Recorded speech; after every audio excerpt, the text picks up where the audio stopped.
Lord. Praise Good the Lord. evening, everyone.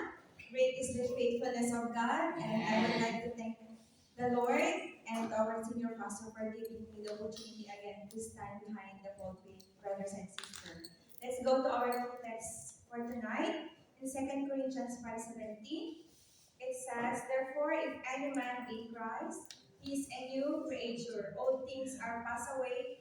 Behold, all things are become new." Amen. Praise God. And I've been standing in my closet for a long time, sitting and standing normally looking for a dress that fits me. And there's a lot who can relate to my story. Praise the Lord. We know to ourselves if we gain weight. Amen. And when we dress Ano ba up, yan? we don't know it's too tight. It's tight. And it's too much loose, brothers and sisters. And I have a question for you tonight. Praise God. Have you ever tried wearing clothes that no longer fits you? Amen. Amen. Praise the Lord. Hallelujah. They are no longer serves your body. Maybe this clothes is one of your favorite outfit, and you wore it with pride. But no, but now they are tight. Kahit anong gawin mo, hindi talaga siya kasha. Amen? No matter what you do, it just won't fit in you. Amen? And they are in the wrong places, uncomfortable. When your clothes is tight, of course you cannot move, mga kapatid, the way we should be. Amen? We cannot walk properly, we cannot raise our hands because we might tear our clothes. Praise God. We cannot sit also. We are worried maybe anytime it will get damaged. Praise God. We still insist on wearing them because we feel like they should still fit to us. Only to realize they don't. Amen? Praise God. This is what happened when we try to fit into our old selves.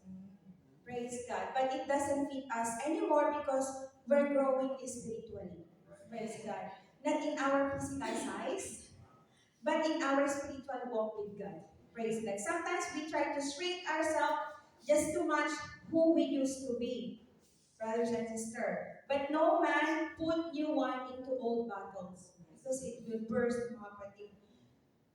Sometimes we try to shrink ourselves to fit back into our past, to our old ways, to our friends, or habits, or our mistakes, or addiction. Even when we're already moved beyond or grown beyond, mga kapatid. We can move forward if we carry too much. Amen? Amen. Too much of watching telenovelas. Too much of watching your Korean drama, your Chinese drama, mga kapatid. Shopping online on Amazon, on Timo, mga kapatid. We know ourselves. Amen?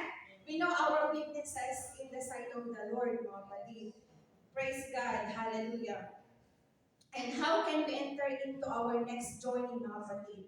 Our next season, in another level of our faith, brothers and sisters, if we carry out our old mindset. Amen? Praise God. How can we grow spiritually if we from our side, we are not seeking the Lord as our priority? As the Bible says, seek ye first the kingdom of God and His righteousness, and all these things shall be added unto you. In reality, in our human nature, we don't want to change from our old ways because it's hard for us to surrender everything unto the Lord. Because that's your comfort, that's our comfort zone, mga kapatid.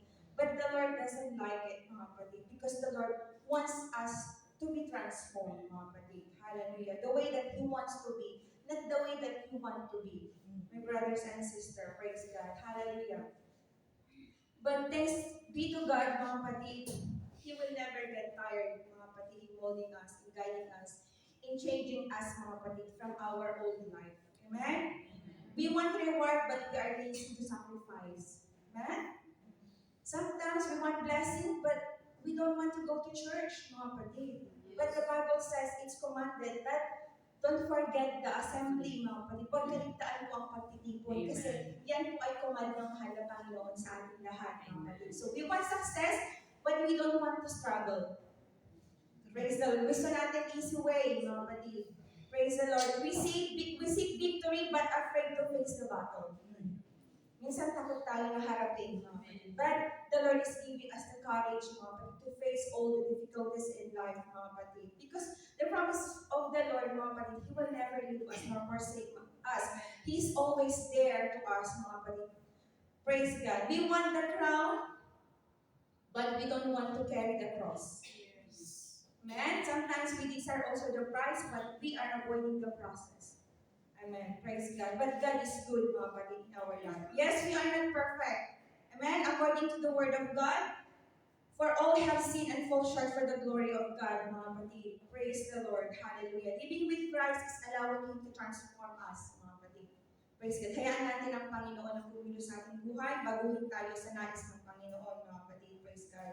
Jesus' character must be seen in us, and the fruit of the Spirit will manifest sa buhay po in our lives, mga kapatid. Praise God. Because of the Lord's mercy, that we are not consumed, His passion fail not, because great is thy faithfulness, mga kapatid, and they are new every morning. So never get tired in serving the Lord. Amen? No matter what, mga kapatid. Hallelujah. Let's keep on moving. Let's keep on moving forward, mga kapatid. Let's keep pressing on, mga kapatid, because He is faithful, mga kapatid. Tapat siya na nangako sa bawat isa sa atin. And to God be all the glory.